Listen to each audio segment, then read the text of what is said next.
you up to date with what is happening in order to deal with some of the important issues that have been facing our country. Since the prorogation of the Parliament, I have been meeting with a lot of stakeholders in our society, with civil society generally, with other interests, other interests, and I would say generally that there is a general consensus or feeling that dialogue was very important to have in our circumstances. And so I would say in a general way, most people agree that that is the preferred way to go. As I have said in my statement of prorogation, I mean, I'm seeing some people speaking about it as if it was a big surprise, but I had said on the 4th of November, I had said very clearly what my options were and what were the ideas in my mind at the time. And just to repeat that, on November 10th, I was faced with 3 options. One was to go into the Parliament and have the no confidence motion debated, which we would have won. The arguments we would have won very clearly. I have every confidence about that. But we would have lost the vote in the Parliament. And that would have brought an end to the 10th Parliament. The second option was to dissolve the Parliament, which would have given the same result as the other motion, ending the life of the Parliament. And this option, to me, was the best one in the sense that it still offers a possibility for us to meet around the table to discuss matters of importance. As I mentioned in my address again, some of the very important things there relates to the anti-money laundering bill, which is still hanging over our head like a sword of Damocles. And that is something that we have to deal with. And I hope that we can get it resolved as quickly as possible. And I still think that we have time to do that. I indicated too in my address on the 4th of November that even though I had made pronouncement that the opposition were being unreasonable to ask me to set a date for local government elections when at the same time they had a motion of no confidence on the table.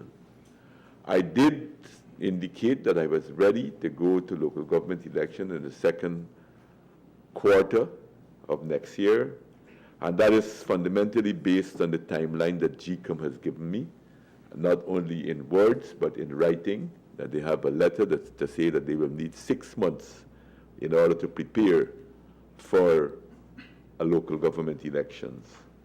And I did say that the second quarter of next year, I was ready to hold the local government elections. Well, despite that, the opposition clearly indicated that they were going to suspend the business of the Parliament and to go for the no confidence motion.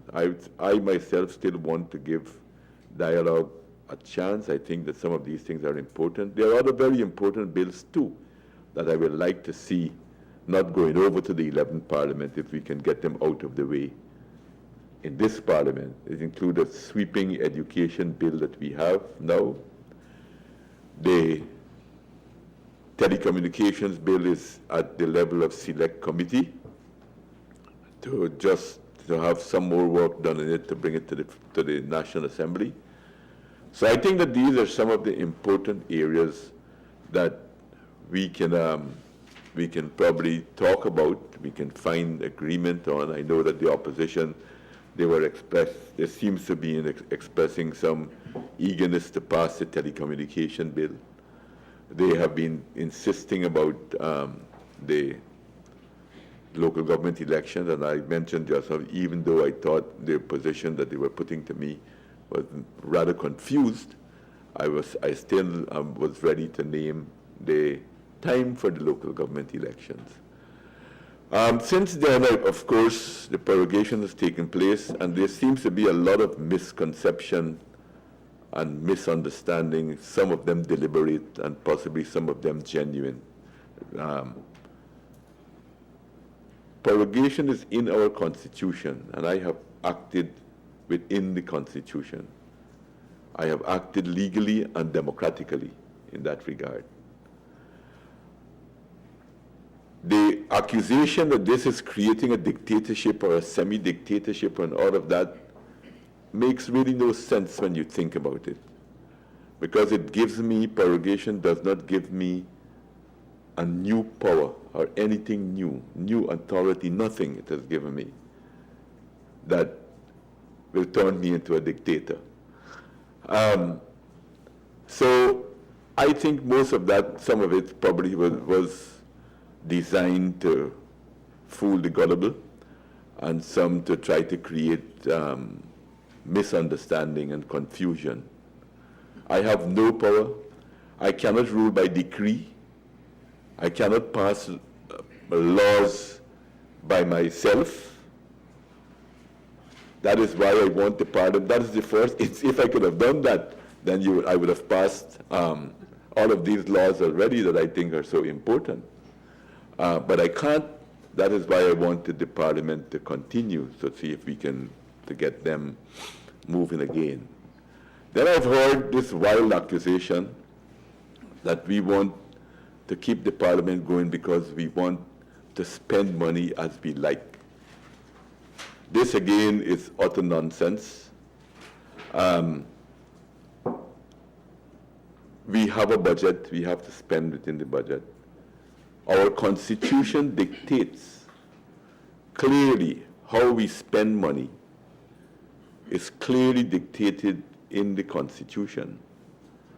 So I cannot spend money as we like, and so I said all of these things are in the Constitution, about all our financial measures, how funds could be spent, are all in the law and how this could be done. I cannot do these things outside of the law. These things are linked very strongly to very strong legal and constitutional methodologies. So there's no way that I could spend this money that they're saying and to be unaccountable. We have to be accountable with it. It has to go back into the parliament. So there's no question about what they have been mentioning in this regard. So I think I wanted to clarify those things. At the moment, we have to now take the next steps forward. I have already been working on my own negotiation team and very soon I will be inviting the opposition in a matter of days. I will be inviting the opposition in for us to begin the dialogue. I know that I've been hearing in the public that they have been saying that they will not want to speak with us, but I will take that as the first. I will interpret that as being their first position. And I would say that hopefully when the emotions would have been removed from this, that good sense and maturity will prevail, because this is our business as politicians. We talk to each other. We have to work with each other in the interest of our society. So in a matter of days, I will be in contact and inviting them to discussions on these issues that I have spoken about. I have said publicly too that I have absolutely no intention of recalling the Parliament and proroguing it again to extend the life of the government. And I again repeat that here today. I will not be doing that. The Parliament the prorogation has a maximum period of time that it can last. I hope that long before that we could find enough grounds to recall the Parliament and for us to deal with the business, the urgent business of the people that we have here. But if there is absolutely no way that will go forward, then we will have to pave the way for elections. Prorogation offers another important possibility if we are going to go to early elections. It offers a very important democratic opportunity for many people, particularly those in the interior. And I have just come back from the interior a few days ago. Many people who have still not been able to have their source documents to get registered and to get themselves on the electoral roll. This is to enfranchise people as well, which is extremely important, and particularly so if we are going to go back to the people to decide on the way forward. So I see with the choices that were in front of me, I saw a lot more advantages in proroguing the Parliament than in dissolving it than dissolution, or going and win the debate in the National Assembly and have the vote go against us, which would have ended up in the dissolution of the Parliament as well.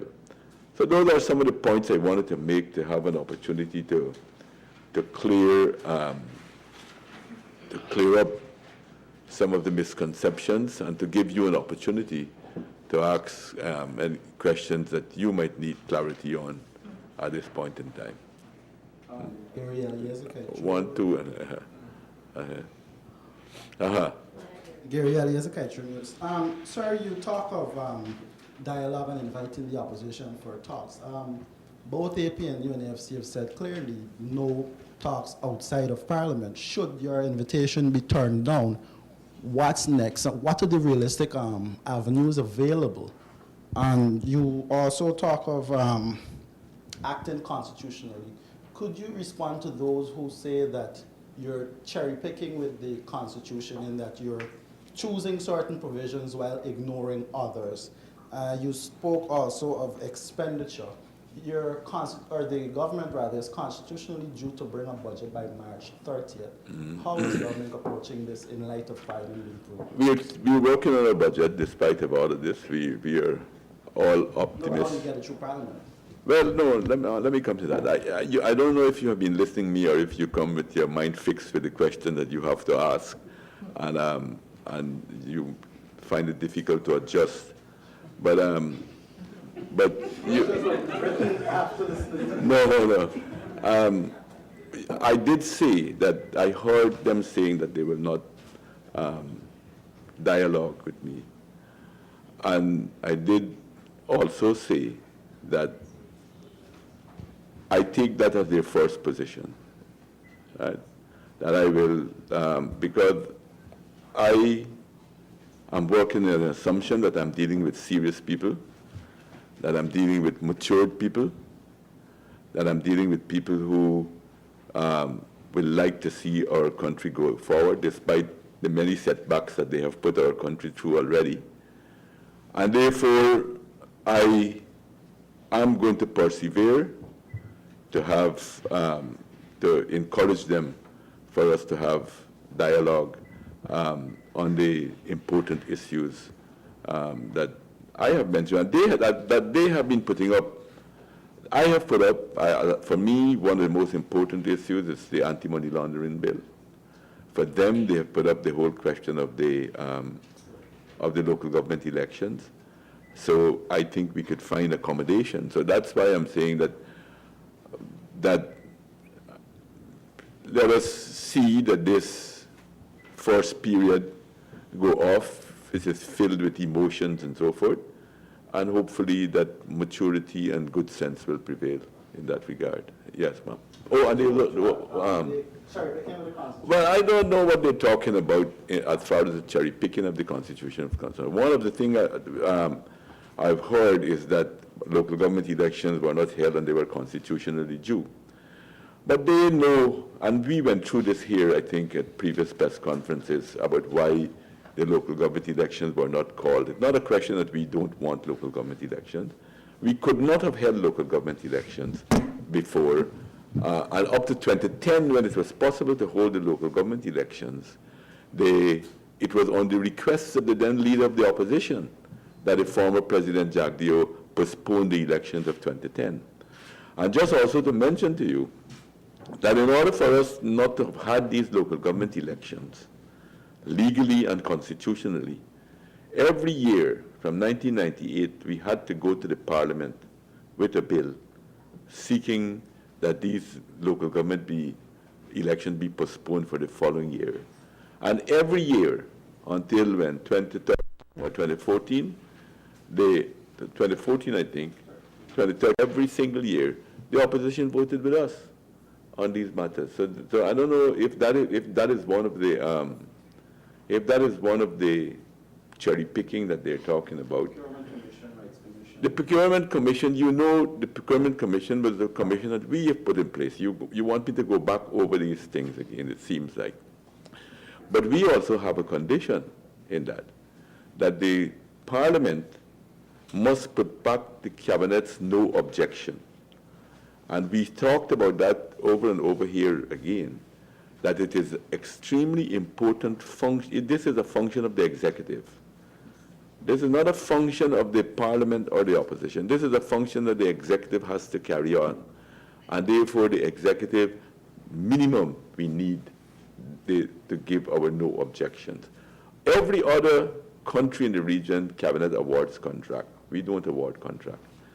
And most of the, I say most because I'm not 100% sure, but I would say most, if not all, the countries in the Commonwealth, their cabinet award contract.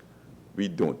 We give our no objections on these matters. And we think it's eminently reasonable. I don't anybody with any reason, I don't think that, you got to be totally unreasonable to want to oppose something like that. And I don't know if, I sometimes wonder about the understanding about what is the role of the Public Procurement Commission. The Public Procurement Commission will not award contracts, it's more oversight. This is a function of the executive, so I don't know why they're making this into a big issue, a mountain out of a molehill, I would say, in a way. What's the other one? Budget by March 30th. Yes, we're working on our budget. We're working on that. Hopefully, that I am the optimist. I am. I hope that we will have the Parliament continuing to be reconvened and to come back to some level of normalcy that we can present the budget. If not, well, I've mentioned what I mentioned before. Yeah. Marcel Thomas, Sir, you would have met with GCOM. My question one, what has GCOM told you in terms of preparedness for general or regional elections? Do you support the intervention of Commonwealth or CARICOM as a mediator in this, to act as a mediator with this political impasse? But I would prefer us dealing with our own, my preference. I'm not opposed to anything in these nature that can help us. But I think it would be good for us as Guyanese to be able to sit down and deal with our issues. And I think that we should try ourselves first to try to deal with some of these issues to than before we jump to see if we need assistance from outside. I would say let us give ourselves a chance among ourselves first to try to resolve our problems. I'm not ruling out these things, but my clear preference is for us to deal with it among ourselves. There's that other one? GCOM, readiness. GCOM said to me very clearly, and they wrote a letter addressed to Dr. Luncheon, which he has, to say that we were speaking about local government elections, the whole local government elections, they will need 6 months from the time, if we want to have local government elections, they need 6 months in order to prepare and organize for that election. I suspect that has to do with maybe the boundaries that it's the boundaries and so forth that they will have to determine. What are the boundaries for the local government? Because it's going to be a new form of local government, a new system, they will need time for voter education. I suspect, I mean, here I'm speculating. I'm only saying what I think, why they need the time. They will need to do those voter education, et cetera, et cetera. So they said that they need 6 months for them to be able to organize a successful local government election. And I know you would have said that you're optimistic with talks. Have you, though, set out a specific timeline when it is you will say, we're not getting anywhere, this is enough, if it's a 2, 3, 4, 5 months into the prorogation? Or you intend to use the whole 6 months to knock at the door of the opposition? I thought I said that in my opening remarks, that I hope that we don't have to use the whole 6 months. I did say that if things become clear at an early stage, but that's something that we have to determine. Let me wait and let us see how things will evolve, and then I will be able to make a determination. Sir, if you have had that time laid out in your mind, if it's I do have some time laid out in my mind, but everything don't totally depend on me, and I don't want to shut my mind off to any other good suggestions that might come to me that would help me to adjust my thinking. So while I do have some timelines in my mind, I will still wait to see how things unfold. Yes. Abina Rockcliffe, Kaiser News. Good afternoon, Mr. President. You noted that your decision to put off local government election is solely based on GCOM's state of preparedness and that they need 6 months to prepare for. No, darling, you probably have not been coming. No, you said that's one of the main reasons. That what? GCOM's state of preparedness because they need 6 months to prepare for local government elections. I didn't postpone local government elections for that. What you said? I said that when I announced that I was ready to hold local government elections in the second quarter of next year, it was based also on the request by GCOM that they will need a minimum of 6 months. They need 6 months. They said, well, I maybe should 6 months. They will need 6 months to prepare to conduct the local government elections. Okay, I don't see the major difference between. You don't see the major difference? Either way, but sir, I didn't postpone the election. I said the election was postponed by the Parliament every year from 1998. Not Donald Ramotar. Your announcement of the date, Mr. President. No, not me to announce the date either. That has to be done by the Minister of Local Government. Okay. Okay, sir. Now, but the opposition leader has been calling for a date. Why not just stated a date that would have been within 6 months? Well, I could do that too. I don't have a problem with doing that. So why not? The first time that when these things were raised with him, I said to him, but you have, the one party has a no confidence motion on the table. And you have publicly said that you are going to support the no confidence motion on the table. So why should I name a date if you have these things on the table? It doesn't make sense to you if you were in my shoes to name a date? I'm just a reporter. I know you are, but I'm just asking, you're not a reporter without any ability to analyze? Reporters don't have opinions. You don't have opinion? Anyway, my second question, Mr. President, and this is my last. Tell Gordon Mosley Just one short question. don't You have want to take my opinion. question now? Okay. You said you acted legally and democratically. We know that it's legal because it's in the Constitution. But could you say what was specifically democratic about proroguing the Parliament? The very fact that it is in the Constitution makes it... Democracy comes to allow Are you the saying people- that our Constitution is undemocratic? Yes. Good afternoon, sir. Mr. President, in announcing this timeline for possible local government elections, you did not indicate whether you had intended to sign those outstanding local government bills into law before heading into those elections. Had you decided on that? There is nothing that is there to be signed that will prevent local government elections from being held. Nothing to be signed. There were some bills that you needed to There assent is to. no bill that is unassented to that can stop the local government election from being But held. have you signed those bills, though? All the bills that have been signed are adequate enough to have a local government election held. So you'd plan going in without the outstanding ones? Because I was informed that one of these bills was unconstitutional. Okay? And that's why. But that bill does not prevent a local government election from being held. And sir, with the prorogation period, sir, you spoke about the telecommunications bills, the education bill, the anti-money laundering amendment bill. Because of the prorogation period, all of these bills will have to go back to the starting block from scratch. Do you think that is sort of a setback, that it may not have been taken into consideration when you would have decided to prorogue? No, it was, I did it with the full knowledge that would happen, but it wouldn't take the same time to put it back as if you had a total dissolution of the parliament, because you will be building on what you already have from the 10th parliament, from the work that has already been done. Those work would not have been lost. You had to retable them. There was more of a formalistic type of procedure that had to be gone through, but the work would not have been lost.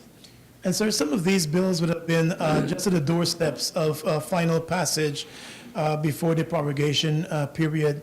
Did you at all, before deciding on the move to prorogue, want to meet with the opposition to say, look, we'll pass these bills and then you can bring this no confidence motion just after? Since some of the bills they would have agreed to, did that become any part of the discussion within the cabinet? No, that because the opposition signaled ahead of time that they are going to move towards what's the term they use, to suspend the standing orders, to go. So I didn't have to call them on that. They announced publicly that this is what they're doing. You know. You're calling on them now after they've announced publicly that they'll not discuss. So why not before this, it reached this stage? Anyway, wanted to have a that's water discussion. under the bridge now anyhow. Yes. Mr. President, Adam Harris, the leader of the opposition has been saying that in talks with you, you hardly tend to yield from your position, that you do not give or take. During the period of dialogue, should there be any, sir, what are some of the concessions you're likely to grant? I mean, Mosley talked about some bills not being signed. The AFC is talking about the Procurement Commission. Are you likely to grant any concessions in those areas, sir? I would have probably said that it was the other way around, you know, but the leader of the opposition, what he said about me, I could probably say it was really not me, but him who has been taking the, because tell me if you think that my positions have been unreasonable. I'm ready to pass. I am told him I'm ready to work with him to set up the Public Procurement Commission, but we need to have, it's impossible for us not to have the no objection and to still administer the Public Procurement Act in a proper way. But it's not totally true. I mean, every agreement that we have reached, or the agreements that we have reached, I will give it to him. They haven't been a huge amount. But it was we who were making the concessions. You recall also that we had agreed that we would raise the pensions from the over $8,000 that it was to $10,000 on his request, and I agreed. to that, to give him a lot of political kudos there. And when he agreed that we will work towards phasing out the subsidies so that we can unify the subsidies all over the country, with the Linden subsidies, in less than 12 hours he reneged on that. So I don't think, I mean, it's, those things are public knowledge. Those things are out there, those things are known very well. And so I don't think it will serve us any good benefit now that we want to have a new round of dialogue to say that I have been hard and I have been holding my ground. Yes, I have held my ground because I felt strongly about some of these things. I feel very strongly about the anti-money laundering bill. I feel very strongly that we must have, because what's the use I give in the day, and which I did too, by the way, when I, just before Mr. Shearer went to Paris for the meeting, because I wanted not for the country to be blacklisted. I said to him then that this is an offer I'm putting to you now, that it is only for now. That I will pass your bill that you have, that your people have. Although I know I don't agree with it, although I know it is not CFATF and FATF compliant because they have announced that, but I wanted Mr. Shearer to go with a bill in her hand, passed, and they will have to take time to examine it and so forth to prevent us from being blacklisted. And I said to him then, I will do this on the one condition I'm putting to you, that you will agree that if this bill is pronounced by CFATF and FATF that it is not compliant, that you will agree to work with me to amend it to make it CFATF compliant and FATF compliant. He didn't take the offer. Is that unreasonable on my part? Should I give in to that without that condition so we could pass a bill, say we have an anti-money laundering bill, but it's useless, we can still be blacklisted with it if it's not CFATF and FATF compliant? So, but I think maybe let's leave it at that, and let's hope that, as I said, good sense will prevail, and we can get back around the table to have dialogue. Mr. President, Vanessa Noreen again, Chronicle.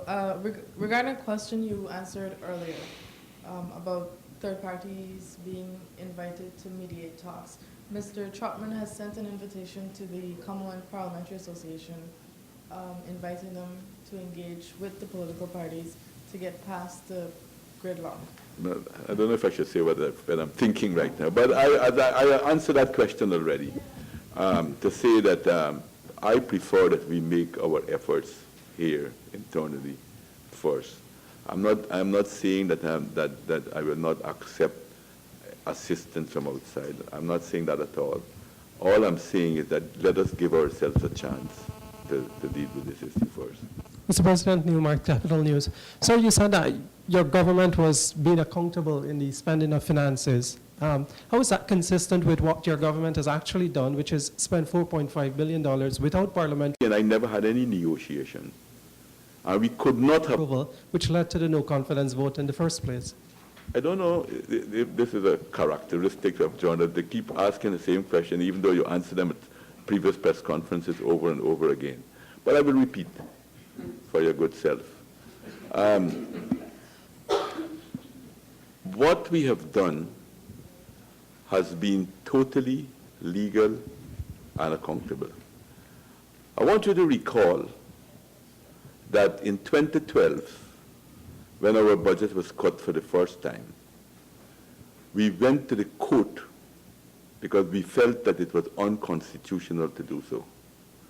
And the court ruled that the opposition did not have the right to cut the budget. They had the right to vote with it or against it, but not to cut the budget, not to adjust it, not only to cut. They can't cut nor they can't add. That is a function of the executive. And we went back to Parliament and put the papers back in the Parliament, and they voted for many of those things that we have there. We did the same thing occurred in 2013. So how now in 2014, when exactly the same thing happened, it is now illegal now, and it was not illegal in those 2 previous years? And are they saying that they participated in an illegal process? So it is not, it is exactly the same process. And there were some things about that too that is quite immoral, that no one seems to be asking them about. That they voted for the Chedijagan Airport expansion and adjustment in 1 year, and the next year they voted against it. Why is that? Because we have gone into contractual arrangement. You know how much it will cost this government if you renege on some of these things? No? So this talk about spending the money illegally and not a concurrent doesn't hold water, because it is in the budget. And as I said, our constitution dictates. We're not going outside of our constitution in how we spend it. This is not money that we pick up and go and spend wild like that. These are things that have been put back into, it was there before it was put back into the budget. So, sir, sorry to badger you on this, but the point is, just as in the analogy you used with the local government postponement year after year, your side of the House also voted for these budget cuts over the years, and then you went and replaced them. In this case, We didn't vote for the budget cuts. No. You have the appropriation bill that you signed, the sir, appropriation reflected those bill, cuts. No, but we did not vote. If you go back to the record of the Parliament, if you do a little bit of research and go to the Hansard in the record of the Parliament, when those things were put to the House, our people did not vote to have Sir, them you cut. signed the But appropriation bill. we voted for the appropriation bill because it gives us a budget. Which reflected the cuts. Man, it reflected the cost, but we didn't for you to sit here in front of me now to say that we voted for the cuts. I find it to be, to be a kind word, baffling. You know? It's baffling to me, sir. Yeah. So I just have one question. Yeah. The opposition has said that they will not honor any obligations that you sign with investors, be they local or foreign. During this period of prorogation, if you're unable to find any ground with them, are you going to pursue investors still?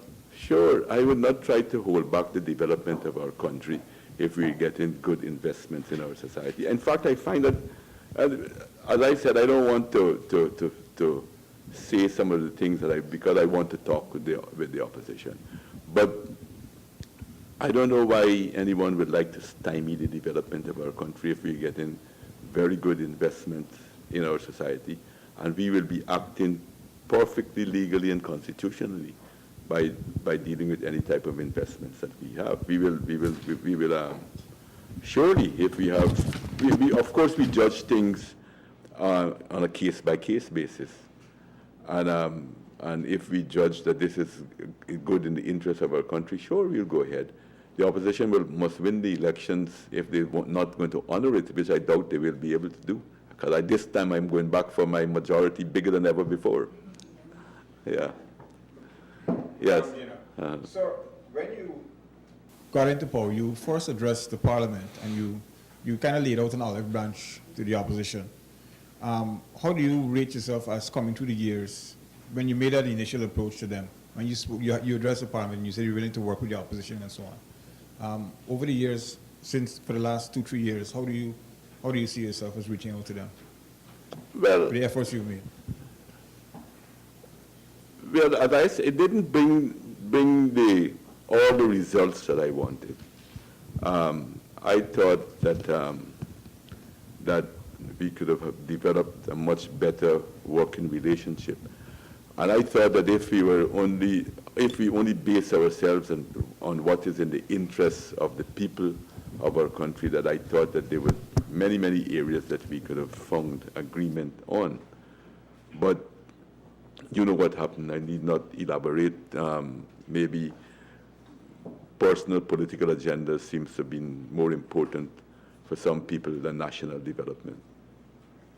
Yeah. President, you stated earlier, sir, that had the no confidence motion gone ahead, you were convinced that the government would have won the debate, but obviously lose the vote.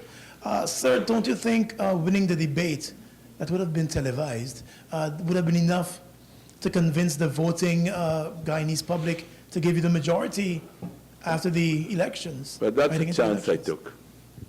That's the choice I took, that I think it was probably better for me to try to get these agreements in the 10th Parliament and get some of these things moving on than just to take advantage of winning the debate in the Parliament. But are you Which, afraid of the which I'm convinced that we would have won. Huh? Are you afraid of the electorate at this moment? Oh, no. So why not go to the elections? Well, we will get there. Don't worry. And are you confident We of, will. are you We will get confident, there. sir, of being the presidential candidate for your party? I am confident about that, too. Mr. President, Edward Lane, NCN. Yeah. I have two questions for you. One, the APNU is saying that you would have created a constitutional crisis by proroguing Well, Parliament. could you repeat? They said you would have created a constitutional crisis by proroguing Parliament. What is your response to that? And secondly, during that meeting... Well, let me respond to that immediately. I can't create a constitutional crisis and I'm acting within the Constitution. So that's the first nonsense about what they're saying about that. Yeah. The second question is, during that meeting on Monday in the chambers, quite a number of the presenters there from the opposition would have more or less speak to issues of street protests and pushing the people to violence and so forth. What is your response to that, bearing in mind quite a number of people are uneasy about what is happening at the moment? Well, the threats and attacks and so forth, I can't condone. I won't agree that and some of the statements I heard made sound pretty wild to me. But the rest of it, I choose not to comment on them. Yeah. Could go off topic a bit. A few different questions. There is a recording in the public domain which the AG has admitted to be at least one of the persons there, but there's talk of the recording being manipulated and distorted. Could you say from government side where in that recording is manipulated or distorted? And you're yet to address the contents of the recording, what was actually said. You want to ask similar question? I never see you to be whispering across it. Okay. I think I spoke about this before. On the technical part of it, I won't comment, but I know that it was totally taken out of context, and I know also that that this was not a conversation that was intended for the public. I don't think that at least one of the parties speaking in that conversation was speaking for the public. I'm sure that if I had recorded all of your private telephone conversation on the phone, you're not a public official. You're okay. Well, I would say that. Let me put it this way. I'm sure that if they've taped the public, the conversation of all public officials in this country, I don't think that they will find anyone. Well, it might be. It will be difficult to find anyone who would not be off guard, because most people speak when you're speaking. That is why I think there's a very important aspect of privacy.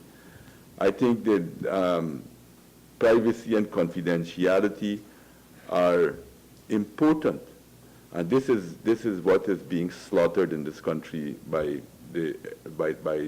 doing the things that was done to the minister. Because I think in any normal society, these are very, very important matters. Only last night someone sent me a video, which I probably was planning to send to the television stations, someone giving a lecture on the whole issue of why it is important for privacy and confidentiality among people. That you need that badly. And he even pointed out that some of the people who said that they don't care, he pointed out one man who was very rich. He bought a house, but he bought the 4 property to the 2 sides of the house in order to preserve his privacy. So he could afford to say that. So I was going to take you down the same road.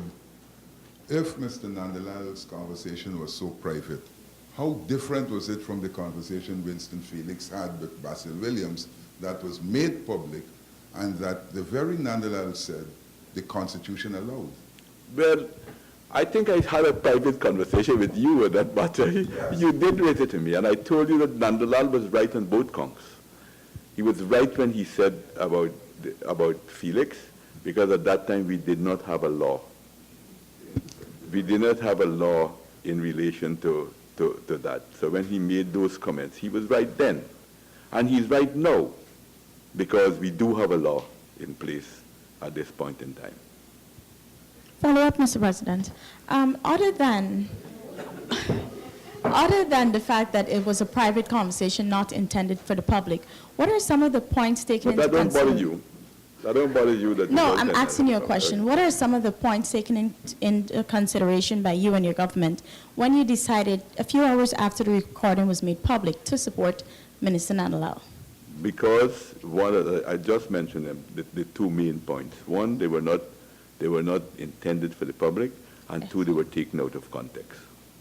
It was taken Okay. out of context. Yeah. And another thing, sir, could you explain the process that it's there in cabinet for a cabinet member to have money for medical emergencies? I don't think Nandalal did anything wrong there. I don't think that I think long before I became president, cabinet members had that kind of privilege. Is it allowed they for had. family members as well? Well, it depends. I think it goes sometimes from case-to-case basis, that cabinet will look at some of these things on a case-to-case basis. Okay. They're not necessarily, but as I was saying in Nandalal's case, there were previously there were other issues before. Okay, But and that- in Nandalal's case as well, would you consider the use of the money as an emergency? What he used the money for? But you know what I find wrong about our conversation here? I don't think at this moment, again, I was just speaking about privacy, It's public money, sir. yeah, it's public money too, but it's also, it's a collective decision that was made on many of the, and I don't want to speak about the people's, these were things for health. I don't want to speak about people's health problems. You know, I don't know if you would like people to speak about health problems of your family and anything Or we're like that using public publicly. money. Well, you know how many people we give money to every week to go to look after themselves? Should I stand up and should Dr. Luncheon, when he's telling you about what cabinet did, to say, well, John Jones is having cancer and we're giving him money to go and look after himself abroad because we don't have some of the services here, or even some of the services here, well, we're giving him money because this baby is sick and they don't have NIS and they don't have other ways. Should he do some things like that? I mean, these are, you know, I think there must be some ethics I too, understand, sir. you know? Final question. Uh-huh. Are you at all, no, final question. Are you at all concerned about the behavior of the Attorney General? And did you question him at any point about what he said about innocent lives being taken at Kaiser News? But I listened to the tape myself, and I didn't recognize that he made a threat to anyone. I wouldn't accept the interpretation that has been put. Huh? No. Neither knowledge of a threat. He just said that your behavior can lead in this direction. That's what I interpreted as being said. Well, because of the logic, you got to put logic to these things, you know. Sir, let me take you down the road. Mr. Nandalal repaid the money, which would suggest that he secured a loan from the Ministry of Finance. Is it normal for a government minister to borrow money from a ministry for personal reasons? I don't know. I didn't get into all the details about that because, as I said, I don't like to get into people's health business. But I would suppose if Nandalal did that, it was probably because of he probably did not want that to be an issue. But you have to ask him that. I think you will ask him exactly what motivated him to pay back. Yeah. I can't remember the exact date. You might be misleading me. So let's forget about that. Sir, the public's curiosity was piqued in the tape when there was mention of you with some dealings with Ms. Bina Lal. You speaking to her and getting some, I don't know what it is. That is what I want to I know. know what you're talking. I know what you're talking about. In fact, I should have made a statement about that before, because I can tell you no. Thanks for the question. I can tell you no, that I never had any discussion with Ms. Lal relating to any tax issue. That was what was implied. That was what was said in many of your interpretation of what came out of the talk and what interpreting the list. We did not speak. I speak to Miss. I know Miss Binalal. I speak to her. Yes, that's true. But I have never spoken. I never had any negotiation, and we could not have had any negotiation on tax issues. All right. Mr. President. Not a part of the GAF at all. Mr. President. Talk about asking Mr. Lal to back off using the newspaper. And secondly, on Mr. Mandela, sir, you're a father. Anyway, but I'm finished with that. I'm finished with Mr. I think Mr. Mandela will have a press conference from time to time. I hope you turn up and you will ask him this issue. I have made my position in the issue unambiguous and very clear. And I made it privately to Adam when he called me, and I made it publicly otherwise. That's where I stand on the matter. My question was related to the same issue. I don't know if you're going to permit me to ask, but Dr. Luncheon had said, I think about 2 weeks ago, that the government was seeking external help to investigate the means through which the recording was obtained, as well as the hacking of the emails for the GRA. Those are all the issues. Let's allow those. But all I'm saying, my own interpretation, that it was, I think it's illegal, but even if it's the recording, but even if it's not illegal, it is certainly immoral. It is certainly immoral. And I don't know how, I know many people in the United Kingdom, which is being held up as the cradle of democracy in the world. Up to recently, people went to jail for doing that type of thing. So ladies and gentlemen of the press, thank you very much. But just one more question, Mr. President. Just one quick question. It's in relation to the Chinese community that's being set out behind Providence. It's being undertaken by Sunset Lakes. We're just interested in how this company was able to acquire 100 acres of virgin land in such a prime area of Georgetown. But you have to, because the procedure is that you put up a proposal for a project, and then that is examined. It goes into a different procedure of how it is examined and see what, if we judge that it is beneficial to the society, that it will add to the development of our country, then a decision is taken one way or the other to move in the So direction. should this information be made public since it's beneficial to the society? Well, Where can one I find think- such information? I think that you have, I don't know if you have been writing about this all the time, but you should seek, you can Well, find I've been trying to get on to Minister Ali, but Oh, well, try again, I'm sure that he will. Yeah, he will-